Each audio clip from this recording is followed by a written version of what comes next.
इस वक्त की बड़ी खबर हम आपको बता रहे हैं। सेंट्रल विस्टा से मुतालिक अदालती फैसले को चैलेंज किया गया है। दिल्ली हाई कोर्ट के फैसले को सुप्रीम कोर्ट में अब चैलेंज किया गया है। हाई कोर्ट के फैसले पर नजरसानी की सुप्रीम कोर्ट से अपील की गई है। सुप्रीम कोर्ट के वकील प्रदीप यादव ने अर्जी दाखिल की। अर्जी में कहा गया है मुल्क कोरोना वबा से अभी उभर नहीं पाया है। छोटी और बड़ी दुकानें बंद हैं। हाई कोर्ट और सुप्रीम कोर्ट भी बंद हैं। लिहाजा सेंट्रल विस्टा प्रोजेक्ट को कुछ वक्त के लिए रोक देना चाहिए। तो लगातार सेंट्रल विस्टा प्रोजेक्ट पर तनाजा बरकरार है। सुप्रीम कोर्ट और हाई कोर्ट में अर्जी भी दाखिल की गई है और अब सेंट्रल विस्टा के मुतालिक अदालती फैसले को सुप्रीम कोर्ट में चैलेंज किया गया है। दिल्ली हाई कोर्ट के फैसले को सुप्रीम कोर्ट में चैलेंज किया गया है। हाई कोर्ट के फैसले पर नजरसानी की सुप्रीम कोर्ट से अपील की गई है। इस अर्जी में आपको बता दें, सुप्रीम कोर्ट के वकील प्रदीप यादव ने इस मामले में अर्जी दाखिल की है सुप्रीम कोर्ट में, हाई कोर्ट के फैसले को चैलेंज करते हुए। मजीद तफसीलात हासिल करेंगे हमारे नुमाइंदे सुशील पांडे से, जो इस वक्त हमारे साथ दिल्ली से जुड़ रहे हैं। सुशील पांडे, क्या कुछ तफसीलात है, बताइएगा। जी देखिए, प्रदीप यादव नाम के एक एडवोकेट हैं। उन्होंने दिल्ली हाई कोर्ट के इस फैसले को सुप्रीम कोर्ट में चैलेंज किया है। उन्होंने अपने फैसले में साफ तौर से ये कहा है कि पूरे देश भर में अभी लगातार कोरोना का जो संक्रमण है वो कम नहीं हुआ है। ऐसे में सेंट्रल विस्टा का जो प्रोजेक्ट है, उस प्रोजेक्ट को पूरा करने में लगभग 5000 से ज्यादा जो मजदूर हैं वो काम कर रहे हैं। लिहाजा हाई कोर्ट बंद है, सुप्रीम कोर्ट बंद है, कई बाजार बंद हैं। तो ऐसे में सेंट्रल विस्टा प्रोजेक्ट पर कुछ दिनों के लिए रोक लगाई जानी चाहिए। बहरहाल दिल्ली हाई कोर्ट ने पिछले दिनों सेंट्रल विस्टा प्रोजेक्ट पर हरी झंडी दी थी और ये कहा था कि ये राष्ट्रीय मानवता के लिए चीजें बनाई जा रही है, लिहाजा इस पर रोक नहीं लगाई जा सकती है। लेकिन अब पूरे इस फैसले को सुप्रीम कोर्ट में चैलेंज किया गया है। देखना बेहद अहम होगा कि जब सुप्रीम कोर्ट इस मामले की सुनवाई करेगा तो क्या कुछ अहम आदेश जारी करता है। कब होनी है इस मामले पर सुनवाई, सुशील पांडे? जी देखिए, अभी फिलहाल ये याचिका दाखिल की गई है सुप्रीम कोर्ट में। सुनवाई की कोई तारीख मुकर्रर नहीं है। जब फिलहाल तारीख मुकर्रर होगी तो सुप्रीम कोर्ट के वेबसाइट पर उसके बारे में जानकारी दी जाएगी। लेकिन मूलतः ये माना जाता है कि अगर इसकी कोई याचिकाकर्ता मामले की जल्द सुनवाई चाहता है तो अभी जो वेकेशन बेंच में मामले की सुनवाई जज कर रहे हैं उनके सामने अपनी मामले की सुनवाई के लिए अपील कर सकते हैं। उसके बाद कोर्ट डिसाइड करता है कि मामले की सुनवाई कौन सी तारीख को की जाएगी। सुशील, अर्जी में ये कहा गया है कि मुल्क अभी कोरोना वबा से उभरा नहीं है, लेकिन अगर हम दूसरा पहलू देखें कि कई हजार, जिस तरीके से आपने बताया, मजदूर इसमें लगे हुए हैं, तो कहीं ना कहीं इससे मजदूरों को तो फायदा हो रहा है। जी देखिए, ये कह पाना बड़ा मुश्किल है कि मजदूरों को फायदा हो रहा है या नुकसान। लेकिन केंद्र सरकार की तरफ से ये जरूर कहा गया है कि तमाम जो कोविड प्रोटोकॉल्स के जो नियम हैं उनका पालन किया जा रहा है।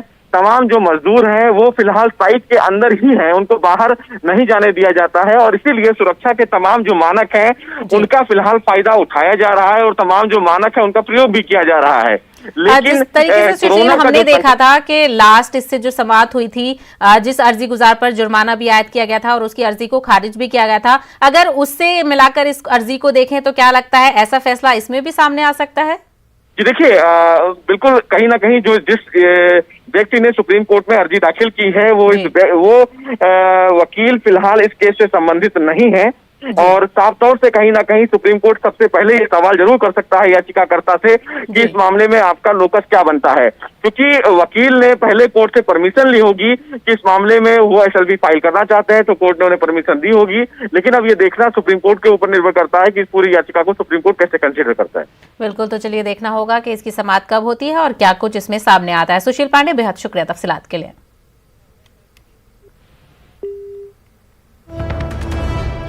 तो इस वक्त की बड़ी खबर हम आपको बता रहे थे। सेंट्रल विस्टा प्रोजेक्ट के मामले से हम आपको ये खबर बता रहे थे, जिसमें दिल्ली हाई कोर्ट के फैसले को सुप्रीम कोर्ट में चैलेंज किया गया है। हाई कोर्ट के फैसले पर नजरसानी की सुप्रीम कोर्ट से अपील की गई है।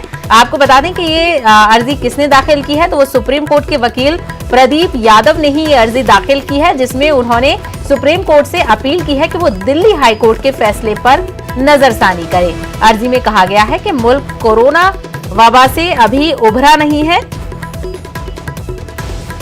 छोटी और बड़ी दुकानें बंद हैं और हाई कोर्ट और सुप्रीम कोर्ट भी बंद है, तो लिहाजा सेंट्रल विस्टा प्रोजेक्ट को कुछ वक्त के लिए रोक देना चाहिए।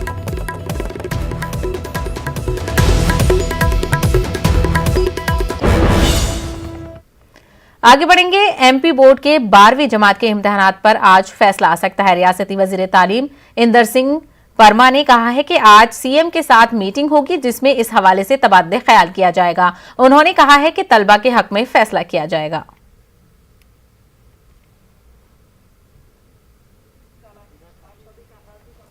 पूरे देश भर की कोरोना की स्थिति को देखते हुए भारत के प्रधानमंत्री ने एक बहुत महत्वपूर्ण निर्णय किया है और बच्चों की सुरक्षा को प्राथमिकता दी है और इसलिए सीबीएसई की 12वीं की एग्ज़ाम को उन्होंने निरस्त किया है।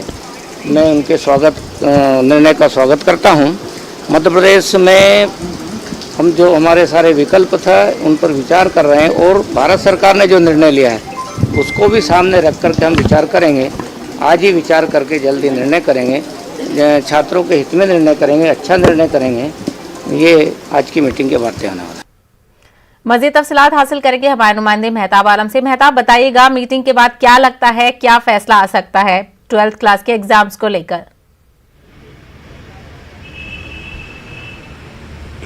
साहिबा, मध्य प्रदेश की अगर हम बोर्ड की बात करें तो 10वीं बोर्ड के एग्जाम को पहले ही मना किया जा चुका है। हालांकि 30 अप्रैल से 10वीं बोर्ड और 1 मई से 12वीं बोर्ड के इम्तिहान का ऐलान किया गया था, लेकिन कोरोना कहर को देखते हुए वज़ीर आला शिवराज सिंह ने 10वीं बोर्ड के एग्जाम को जो है लेने से मना कर दिया और प्री बोर्ड की बुनियाद पर बच्चों का रिजल्ट तैयार किया जाएगा, लेकिन उसकी मेरिट लिस्ट जारी नहीं होगी। 12वीं बोर्ड का तो उम्मीद की जा रही थी कि 20 जून तक इसकी तारीख का ऐलान किया जाएगा, लेकिन जिस तरह से कल वज़ीर आज़म नरेंद्र मोदी ने जो है सीबीएसई बोर्ड के एग्जाम को जो है पोस्टपोन खत्म किया है, वहां पर हमें देख रहे हैं कि मध्य प्रदेश हुकूमत ने उसका खैर मकदम किया और आज शाम में 6 बजे मंत्रालय में इस मामले को लेकर मीटिंग होगी और उम्मीद की जा रही है कि जिस तरह से सीबीएसई बोर्ड के पर जो फैसला लिया गया है उसके असरात की रोशनी में जो है तालीम इंदर सिंह परमार ने जो इशारा दिया है कि तलबा के हक में फैसला होगा, क्योंकि तलबा की एक बड़ी जमात ये चाहती तो है कि एग्जाम हो, लेकिन वो कोरोना के वबाई बीमारी से खौफजदा भी है। तो पेरेंट्स भी जो है पेरेंट्स का मशवरा, बच्चों के जो है मुस्तकबिल और फिर तमाम पहलुओं पर गौर करते हुए शाम की मीटिंग में फैसला लिया जाएगा। और वहीं पर अगर बात करें तो मध्य प्रदेश हुकूमत ने 15 जून तक जो है किसी भी तरह के स्कूल को खोलने का फैसला नहीं किया। ऑनलाइन तरीके से जो है तालीम का सिलसिला जारी रखने की बात की जा रही है और 15 जून के बाद स्कूलों में दाखिले शुरू किए जाएंगे। और भी नए पहलू क्या हो सकते हैं, जो प्राइवेट स्कूल है उनके दाखिले का अमल क्या होगा, उन तमाम पहलुओं पर भी गौर किया जाएगा। मेहताब आलम, जिस तरीके से मरकजी हुकूमत की तरफ से कहा गया है कि जो बच्चे एग्जाम देने में इंटरेस्टेड हैं उनके लिए भी कोरोना की सिचुएशन को देख के इंतजाम किया जाएगा, तो ऐसे में क्या लगता है भोपाल और मध्य प्रदेश में बच्चों का इस हवाले से क्या मौकिफ है? देखिए, बच्चे जो पढ़ लिख रहे हैं, क्योंकि बच्चों के वालिदैन ने साल भर तैयारी की है, कोचिंग की है।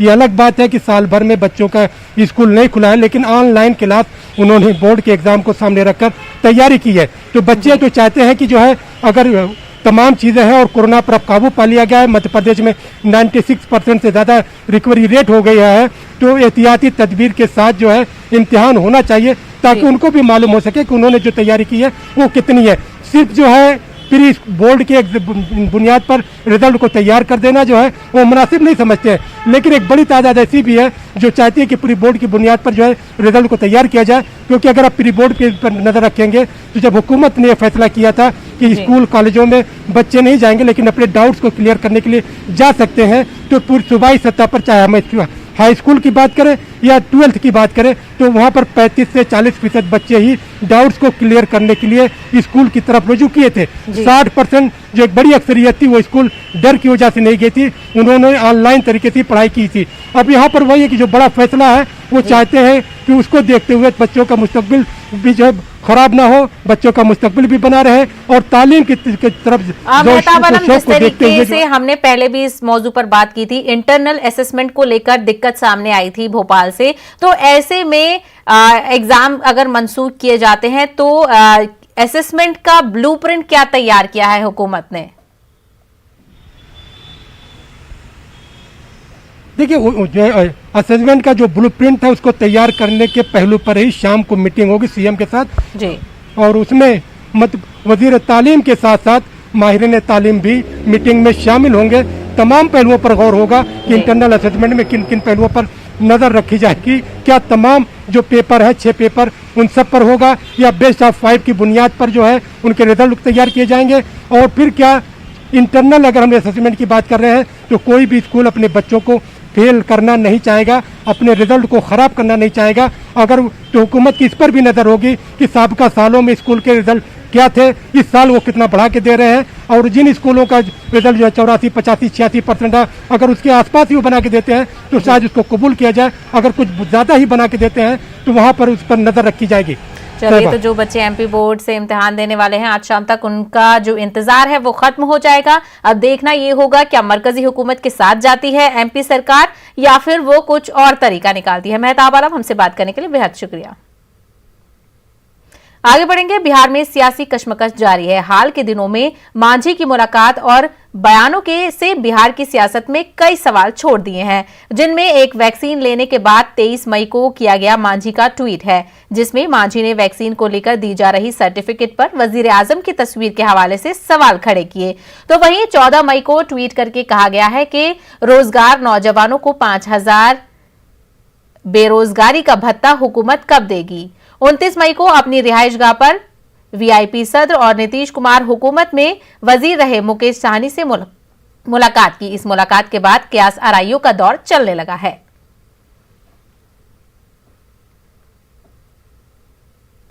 वहाँ की सरकार चंद दिनों चंद महीनों की सरकार है, वहाँ नई सरकार का गठन सुनिश्चित है। आरजेडी लीड करेगी नई सरकार को, मांझी सहनी आ सकते हैं क्योंकि अब आरजेडी को का एमएलए ज़्यादा है तो स्वाभाविक है कि आरजेडी लीड करेगा। वहाँ सरकार में कुछ हो नहीं रहा है। जिस तरह से कोविड महामारी में हजारों लोग की जान गई और मंत्री बन के भी और हाथ पर हाथ रख के बैठे रहना किसको अच्छा लगेगा। तो चाहे वो मांझी जी की पार्टी हो, मुकेश सहनी जी की पार्टी हो, कोई वहाँ ठीक नहीं फील कर रहा है। तो उन्होंने कहा कि अब बिहार में चंद महीनों की ही सरकार बची है, हो सकता है कि जल्द ही सरकार बदल जाए।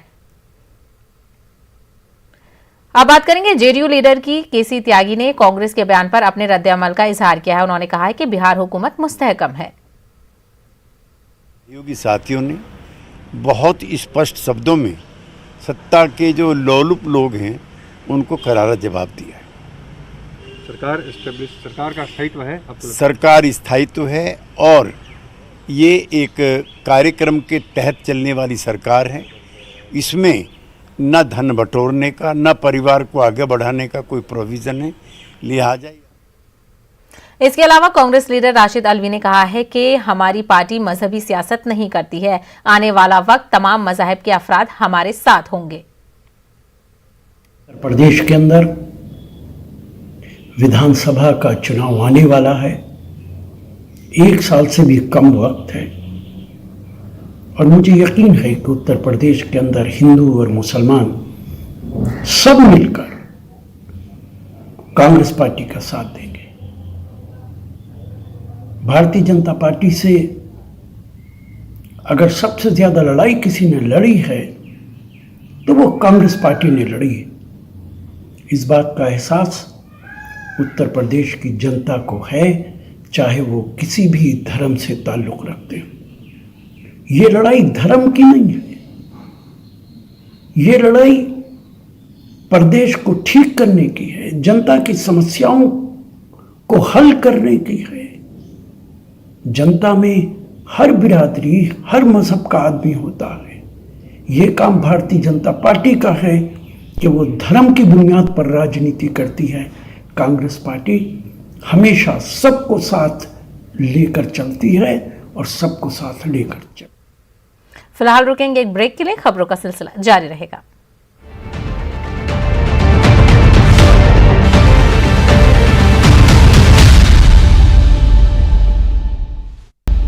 ब्रेक के बाद आपका खैर मकदम है। बात करेंगे मध्य प्रदेश की। तो मध्य प्रदेश में जूनियर डॉक्टरों की हड़ताल तीसरे दिन भी लगातार जारी है। 6 नुकाती मांगों को लेकर जूनियर डॉक्टरों के जरिए की जा रही हड़ताल पर सख्त मौक़िफ़ इख्तियार करते हुए हुकूमत ने जहां इसे ब्लैकमेलिंग की सियासत करार दिया है, तो वहीं जूनियर डॉक्टरों ने हुकूमत पर पुलिस के जरिए टॉर्चर के करके हड़ताल खत्म कराने का इल्जाम लगाया है। भोपाल जूनियर डॉक्टर एसोसिएशन के सदर हरीश पाठक ने बयान जारी करते हुए कहा है कि हड़ताल खत्म करने के लिए पुलिस के जरिए उन पर दबाव बनाया जा रहा है और इस सिलसिले में उनके बूढ़े मां बाप को पुलिस ने 2 घंटे थाने में बिठाकर टॉर्चर किया है ताकि वो हड़ताल से अपना नाम वापस ले ले। जूनियर डॉक्टरों की हड़ताल पर एसोसिएशन के सदर और हुकूमत के जिम्मेदार क्या कहते हैं, आइए सुनते हैं। पिछले 6 महीने से हमने सरकार से गुजारिश की कि हमारी कई 6 सूत्री मांगे थी जिनको सरकार अगर कोविड वॉरियर हमें समझती है तो उसको पूरा करने के लिए कुछ सही कदम उठाए और उस पर कोई सही स्टेप लेते हुए कोई आदेश निकाले। इस पूरे कोविड के काल में पिछले 1 वर्ष में हमने इतने काम किए मगर सरकार ने इस पर कोई भी कदम नहीं उठाया। आज जब हम इस चीज़ पे लेके 6 मई 2021 को कोई हमने एक अपने बात को रखा तो माननीय मंत्री जी ने हमें कुछ चीज़ों का वादा किया था। उस वादे को निभाने के लिए सरकार ने हमसे कुछ समय मांगे थे, कुछ दिन मांगे, मगर अभी तक उसका आदेश नहीं आया। हमारे परिवार पे, हमारे माता पिता पे कि हड़ताल हम वापस, पुलिस द्वारा ये दबाव बनवाया जा रहा है। नहीं, हम काहे के लिए दबाव बनवाएंगे, कोई दबाव नहीं। कल भी 2 घंटे तक जो भोपाल अध्यक्ष हैं उनके घर पर उनके परिवार को बिठा के पूछताछ की। कहीं कोई दबाव नहीं बनवाया जा रहा, न दबाव बनवाया जा रहा है, न हमारी ऐसी मंशा है। मुल्क में हर गुजरते दिन के साथ कोरोना के मामलों में कमी देखी जा रही है। एदाद-ओ-शुमार के मुताबिक मुल्क में कोरोना के 1,32,788 नए मामलों की तस्दीक हुई है, जबकि इसी अरसे में 3,207 लोगों की मौत हुई है। पिछले 24 घंटों में कोरोना से 2,31,456 अफराद सेहतयाब हुए हैं। मुल्क में कोरोना के 17,93,645 एक्टिव मामले हैं, जबकि अब तक कोरोना से मुल्क में 3,35,102 लोगों की मौत हुई है। दूसरी जानिब कोरोना के खिलाफ टीकाकारी मुहिम में तेजी इख्तियार की जा रही है। अब तक मुल्क में 21 करोड़ 85 लाख से ज्यादा लोगों को कोरोना का टीका दिया जा चुका है।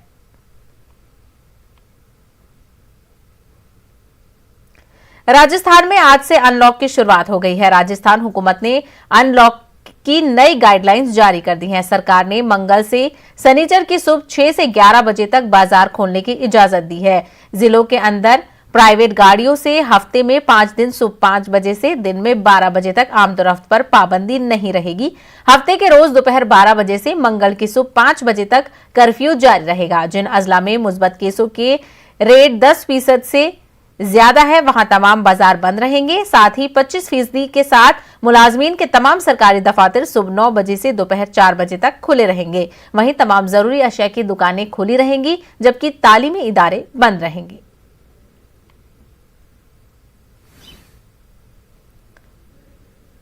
राजस्थान में अनलॉक का आज पहला दिन है। मशरूत तरीके से अजमेर में भी इक्तिसादी सरगर्मियां बहाल हुई हैं। हमारे नुमाइंदे अभिजीत ने जायजा लिया।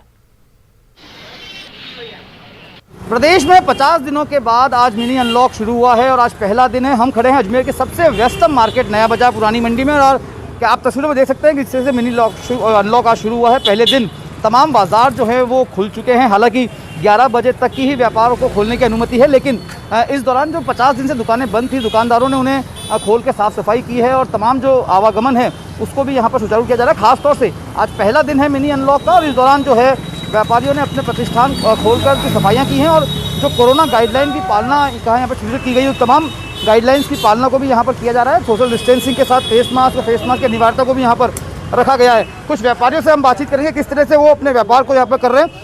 50 दिन के बाद आज दुकानें आपकी खुली हैं। पहला संतोष तो ये है कि कम से कम दुकानें खुली हैं। किस तरीके से व्यापार की दिशा को देखते हैं आप?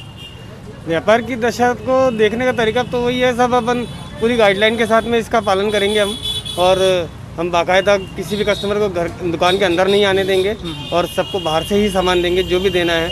और अगर कोई आता भी है तो उसको पहले हम सैनिटाइज करते हैं, उसके बाद ही उसको कोई चीज़ दिखाते हैं। तो इन 50 दिनों में व्यापार कितना प्रभावित हुआ आप लोगों का? 100% प्रभावित हुआ सब। आर्थिक स्थिति से मतलब लगभग मेरे हिसाब से 80% व्यापारी परेशान है। आज पिछले लॉकडाउन की तुलना में ये लॉकडाउन बहुत ख़राब गया है। ये आप सब खुद आप खुद भी बहुत अच्छी तरीके से जानते हो इसको, कि पिछले लॉकडाउन में आप लोगों ने देखा होगा, लोगों ने खूब व्हाट्सअप करे, आज हमने ये बनाया, आज वो बनाया। क्या आपने ये भी इस लॉकडाउन में देखा क्या किसी का व्हाट्सअप या किसी का फेसबुक की मैंने आज ये बनाया और ये खाया? तो आपको क्या लग रहा है, अनुशासन और ज़्यादा बरतेंगे तो रियायतें और मिलेंगी?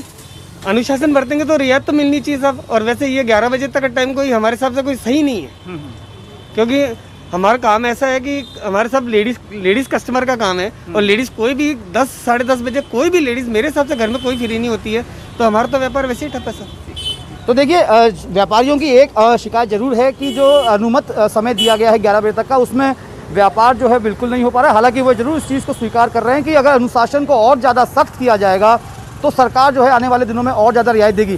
चूँकि ये शहर का सबसे व्यस्तम बाज़ार है, पुरानी मंडी और नया बाज़ार, चूँकि सराफा मार्केट है ये पूरा, और इसके अलावा जो आभूषणों के अलावा साड़ियों की, कपड़ों की दुकानें यहाँ पर बहुतायत में रहती है। और यही सब कारण है कि व्यापारी जो है वो इस पहले दिन के इस मिनी अनलॉक से काफ़ी संतोषजनक तो है, लेकिन उम्मीद यही कर रहा है कि अनुशासन का परिचय देते हुए इस अनलॉक में और ज़्यादा रियायतें मिलेंगी। अभिजीत दवे, न्यूज़ 18।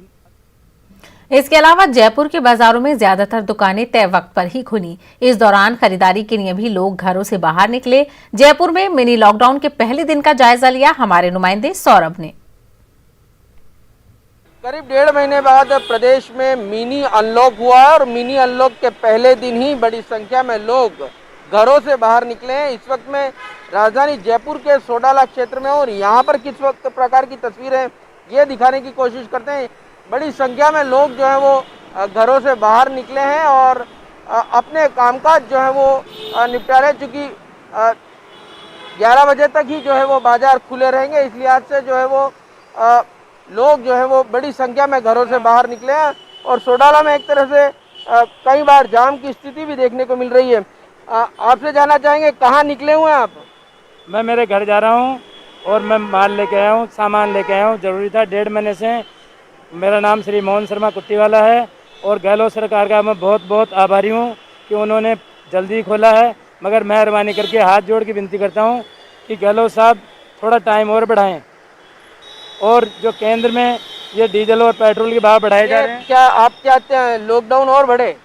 नहीं, ये हमारा टाइम और व्यापारियों में, मोनिका जूस मेरी दुकान है, मैं 1.5 महीने से बड़े परेशान हो रहा था और लोग भी परेशान हो रहे थे, तो ये दुकान का थोड़ा टाइम ज़्यादा हुए, जैसे सुबह 9 से लेके और दोपहर 2 बजे तक, क्योंकि 6 बजे कोई उठ के आता नहीं है ग्राहक, इसलिए दोपहर में बढ़ा दें टाइम ज़्यादा। लेकिन आपने प्रॉपर मास्क पहना नहीं, अगर मास्क पहनोगे नहीं तो फिर बाजार कैसे खुलेंगे? नहीं, आगे और दूसरा और ले आऊँगा मास्क। लेकिन इस प्रकार से अगर आपने मास्क नहीं पहना, गलत पहना, तो खतरा तो लगातार बढ़ता रहेगा। खैर आगे से ध्यान रखूँगा मैं, अभी तो घर से आया हूँ। सौरभ गृहस्थी, न्यूज़ 18 राजस्थान, जयपुर। तेलंगाना का यौम तासीस की सरकारी तकरीब आज रियासत भर में मनाई जा रही है। हैदराबाद में मुख्तलिफ जगहों पर आज पुरवकार तकरीब का एहतमाम किया गया। वज़ीर आला केसीआर ने शोहदाओं की यादगार गन पार्क पहुंचकर शोहदाओं को खराज अकीदत पेश किया और शहीदों की यादगार पर फूल न्यौछावर किए। चीफ सेक्रेटरी और दीगर आला सरकारी हुक्काम और पुलिस ओहदेदार इस तकरीब में शरीक हुए। याद रहे कि 2 जून 2014 में अलहदा रियासत तेलंगाना की बाज़ाब्ता तश्कील हुई थी। तेलंगाना के क़याम के 7 साल मुकम्मल हो चुके हैं। रियासत के तमाम सरकारी दफातर में आज कौमी परचम लहराने का हुक्म दिया गया है।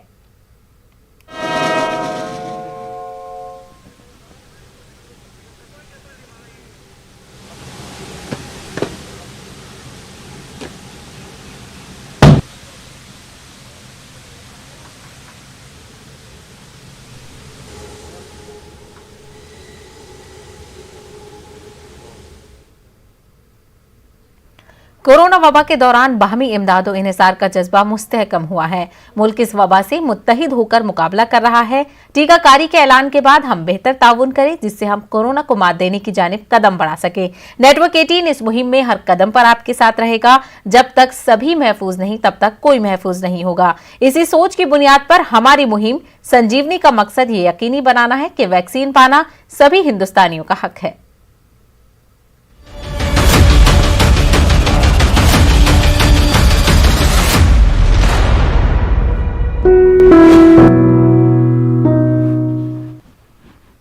खबरों में फिलहाल इतना ही। मुझे दीजिए इजाजत। आदाब।